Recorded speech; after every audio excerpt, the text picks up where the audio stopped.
This is day 245, the wilderness. Every year I disappear into the permit-free wilderness for a week. I take as many young people with me that are willing to go. I'm of the opinion that spending time alone with nothing but what you can carry in remote areas has a powerful effect on you. I have to spend extra time preparing, pre-writing some of these blog entries, and generally doing a lot of planning.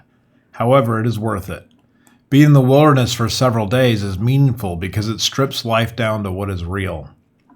Most of modern life gives us layers of insulation, schedules, devices, food, systems, climate control, entertainment, transportation, constant communication, and the quiet assumption that help will always be nearby.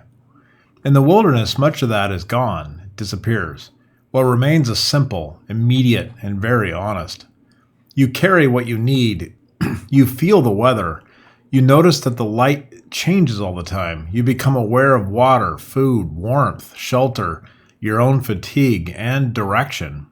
You realize how much of daily life is supported by invisible systems.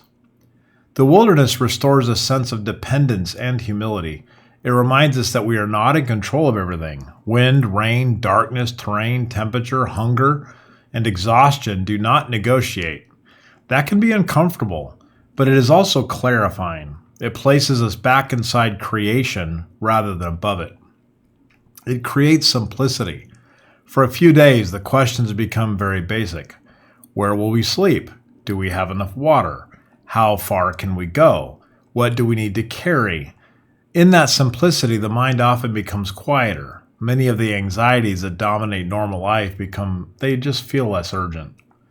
It awakens presence. Without screens, constant interruption, attention returns. You hear things, you notice patterns. You feel time differently. A meal tastes better. A fire feels sacred. A dry pair of socks becomes a blessing in your life. Small things recover their value.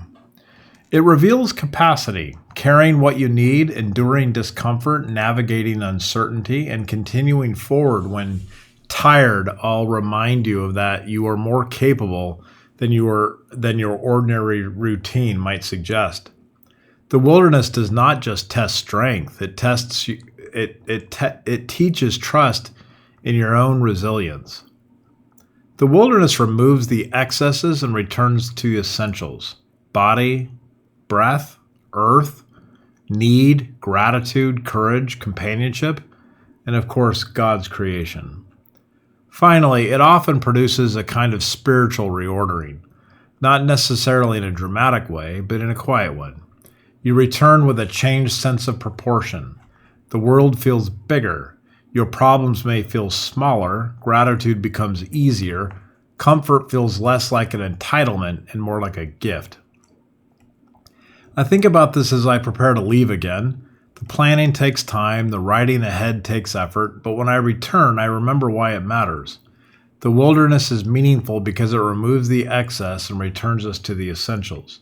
For a few days, life becomes harder, but also clearer. If you've been feeling buried under the noise, consider stepping away. Not forever, just long enough to remember what is real. Pack what you need, walk into the wilderness. Walk until the systems around you fade away. Let the simplicity teach you. Then come back and carry that clarity forward into your life.